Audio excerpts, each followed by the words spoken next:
2009 সালের 25 ও 26 ফেব্রুয়ারি তৎকালীন সীমান্তরক্ষী বাহিনী বিডিআরের সদর দফতর পিলখানায় 2 দিনব্যাপী চলা বর্বরতার ঘটনা স্তম্ভিত করে সারা দেশকে। হত্যা করা হয় 57 জন সেনা কর্মকর্তা সহ তাদের পরিবার এবং আরও কয়েকজনকে।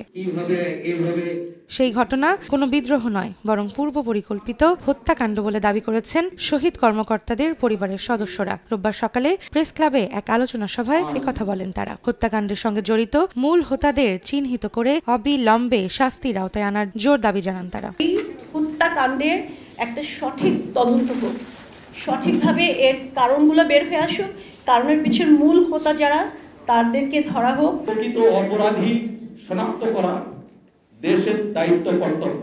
রাজনীতিবিদ ও কিছু বিপদকামী সেনা কর্মকর্তাদের সঙ্গে ষড়যন্ত্রে ভারতও জড়িত ছিল বলে অভিযোগ করেন সার্বভৌমত্ব আন্দোলনের নেতারা। বলেন, দেশের সার্বভৌমত্ব নষ্ট করতেই এই ষড়যন্ত্রের নাটক সাজানো হয়েছিল পিলখানায়। এই পলিটিক্যাল রাজনীতিবিদদের দিয়েই ভারত নিশ্চিত করে যে তোমরা ক্ষমতায় আসো, তোমরাও শান্তিতে থাকবা, আমরাও শান্তিতে থাকবো। সেই প্রক্রিয়ার অংশ হিসেবেই এই সশস্ত্র বাহিনী ধ্বংস এবং তার সাথে এই বর্ডার ফোর্সকে ধ্বংস করার পরিকল্পনা হয়। এটা আমাদের দেশ, আমাদের মতো করে আমরা করবো বিচার ব্যবস্থা, সমস্যাটা কি? কিন্তু সত্য আমরা জানতে চাই, সত্যতা আসুক। আমরা আওয়ামী লীগকে ভালো করে চিনবো, এটা অভিশপ্ত লীগ। সেনাবাহিনী ধ্বংস করছে, ভারতের সাথে মহব্বত, স্বামী স্ত্রী সম্পর্ক, আমরা এমনটা চাই না। জুলাই গণহত্যার পাশাপাশি বিডিআর হত্যাকাণ্ডের জন্য সাবেক প্রধানমন্ত্রী শেখ হাসিনাকে দায়ী করেন জ্যেষ্ঠ সাংবাদিক শফিক রেহমান। এই হত্যাকাণ্ডের জন্য তিনিই দায়ী, যে এই হত্যাকাণ্ডের কথা আমরা বলছি, এবং পরবর্তীকালে জুলাই আগস্ট হত্যাকাণ্ড হচ্ছে তারও জন্য তিনি নেই।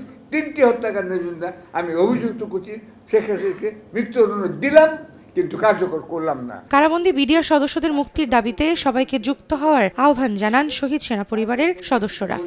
অনেকে ছাড়া পেয়ে গেল। রৌনক নিয়ন্তা, সময় সংবাদ, ঢাকা।